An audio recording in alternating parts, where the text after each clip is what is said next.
میں آپ سے پوچھتا ہوں، جنہوں نے اللہ تعالیٰ اپنی پناہ نصیب فرمائے، جنہوں نے محمد الرسول اللہ صلی اللہ علیہ وسلم کو اللہ کا نبی نہیں ماننا، میں آپ سے پوچھتا ہوں کیا وہ قرآن پاک کو مانتے ہیں؟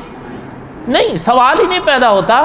جو محمد الرسول اللہ صلی اللہ علیہ وسلم کی پاک نبوت اور رسالت پر ایمان نہیں رکھتے تو وہ قرآن پاک پہ کیسے ایمان رکھ سکتے ہیں؟ یہی وجہ ہے کہ وہ کہتے سنائی دیتے ہیں کہ قرآن محمد صلی اللہ علیہ وسلم، وہ کہتے ہیں قرآن جناب محمد کی اپنی کتاب ہے، وہ قرآن کو خدا کا کلام نہیں مانتے۔ ایسے لوگوں کے بارے میں مولانا امین اکاڑوی رحمۃ اللہ علیہ ایک بات ارشاد فرمایا کرتے تھے۔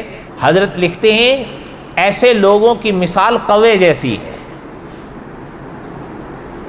اور آگے حضرت نے وضاحت لکھی ہے، ممکن ہے آپ نے بھی کہیں پڑھا ہو یا سنا ہو یا دیکھا ہو۔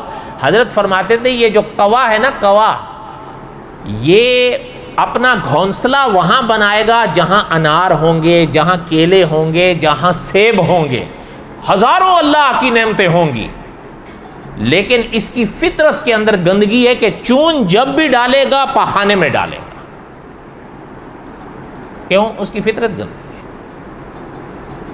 حضرت فرماتے تھے کہ جن لوگوں نے قرآن پاک کو اللہ کا کلام نہیں مانا، ان کی فطرت اتنی گندی ہے کہ جب ان کی تاریخ پڑھی یا ان سے گفتگو ہوئی تو پتہ چلا کہ بعض قصبی عورتوں تک کی کتابوں کو انہوں نے الہامی مانا، لیکن قرآن کو الہامی نہیں مانتے۔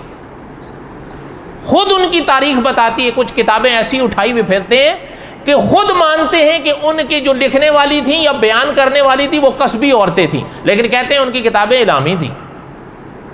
حضرت فرماتے تھے یہ فطرت کی گندگی کی دلیل ہے، اور یہ مثال بالکل کوے جیسی ہے۔